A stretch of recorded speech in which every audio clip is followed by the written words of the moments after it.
it's on page 189, practice exercise 2, page 189.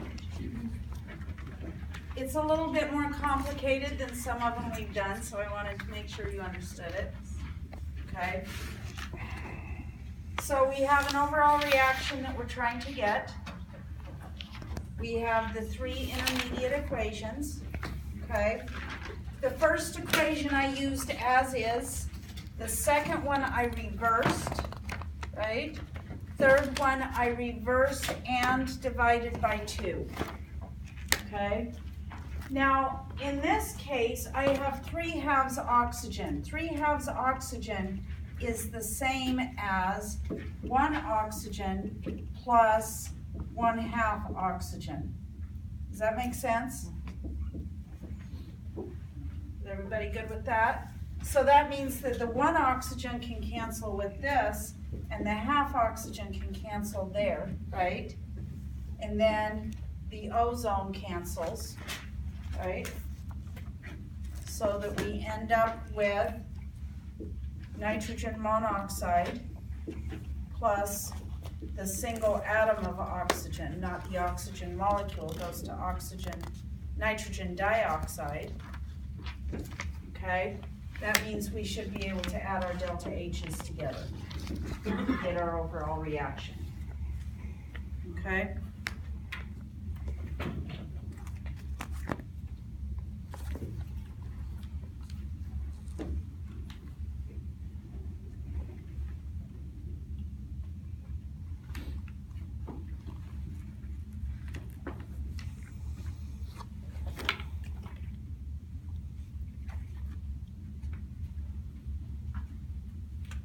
Which is a negative 304.1 kilojoules. All right. Is there any questions how we did that? Where's the 1/2 delta H come from? This equation, I divided by 2 and I also flipped it around. Okay? So the negative sign is because I flipped it around. The divided by 2 is because I divided by 2 when I did that. Okay? Any other questions? Okay, so we've talked about several ways that we can calculate delta H. The next thing that I want to talk about with delta H is something called a delta H of formation. If we're talking about a delta H of formation, it specifically has to be written a certain way.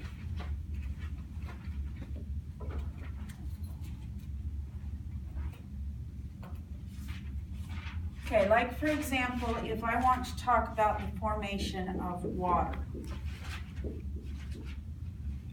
If I'm talking about the delta H of formation, and you put a little f by it here, meaning delta H of formation, it usually also has the little superscript 0, the not sign, right, the degree sign. That just means that we're at standard temperature and pressure. Standard temperature for thermodynamic data is 25 degrees C. Standard pressure is 1 atmosphere, okay? But if I'm trying to form water, I want to have it at its usual state. In other words, I don't want to be dealing with water as a solid or water as a gas, because that's not the way we deal with it at room temperature, okay? So you have to have it in its usual state. Then the other thing is its coefficient has to be 1. Whatever you're forming, if I'm forming methane, its usual state would be a gas, the coefficient would be 1, okay? That's what we have for a delta H of formation. And what it means is that we're going to have the elements in their simplest form added together. So for example, with the water example, we would have hydrogen gas, because hydrogen is usually a gas, plus oxygen. But I only need 1 oxygen, even though the normal state of oxygen is a molecule with 2 of them. So I put a 1/2 in front, okay? I don't want this equation in this form.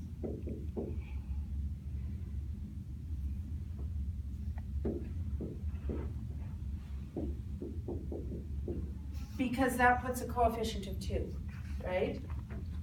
Delta H of formation has to be a coefficient of 1 here, okay? So I wouldn't write it that way. If I was doing it for methane, I'd have carbon as graphite, okay? I wouldn't have carbon as diamonds, that's not its normal state, its graphite is its simplest state, plus hydrogen. Okay? So once again, I'm taking each element and I'm putting them together to get a delta H of formation. Elements in their simplest state have delta H's of formation since they're already formed. That's their simplest state of 0. All of these would be 0. Okay? Whereas these you can actually look up on a table. All right? Now, there's a couple of places you can find the table of data. One place is on page 190. Bottom of page 190, table 5.3, has a few substances with the delta H of formation. Okay? We'll use that in a minute. You also, in the back of your book, in Appendix C, it has several pages of them. Okay, so you have a lot more. Several of you have already found the appendices in the back of the book. We talked about that it lists the acids back there, for example.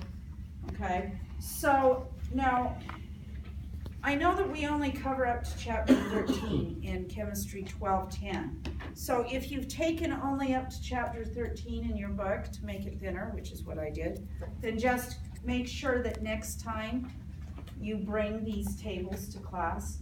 Okay, so get it from the back of your book. If you did have the loose leaf binder and you aren't carrying all of it. Okay, so those appendices, they start on like page 1100 at the back of your book. Okay, if you have hardbound, it's already in there. Yeah. Are these going to be like the specific heats that you'll provide us with a specific number for like the tests, or should we have general heats? No, there's no way you're going to memorize all these. And you're not going to copy them down and shrink them onto a 3x5 card. I mean, even with only the ones we have here in your appendix, which is really not a complete list, it's still like 3 pages long. So you're not going to shrink it down. So yes, I will give you these values. Okay? Yeah, don't try to memorize them or something like that. One thing I do want to mention though is when you're doing it for mastering chemistry or something like that, use the information that's given in your book, either this table 5.3 or the one in the appendices. Don't look it up online. I know it's available online, but the online is usually more current data. And so sometimes if you do your calculations for mastering chemistry using online information, you'll be off by just a little bit and then you'll get it wrong and all that kind of stuff like that. So use the ones from the book. Yeah. Can you just go over what delta H and degree means? Yeah. Okay. Delta means what?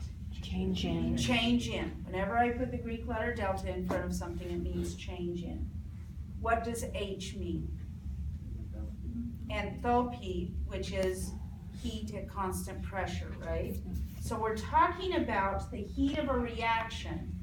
We're just being very specific that it has to be a reaction where we are forming something. So that's what the F means, is formation, okay? So delta H sub F means the change in enthalpy for the formation of a particular compound.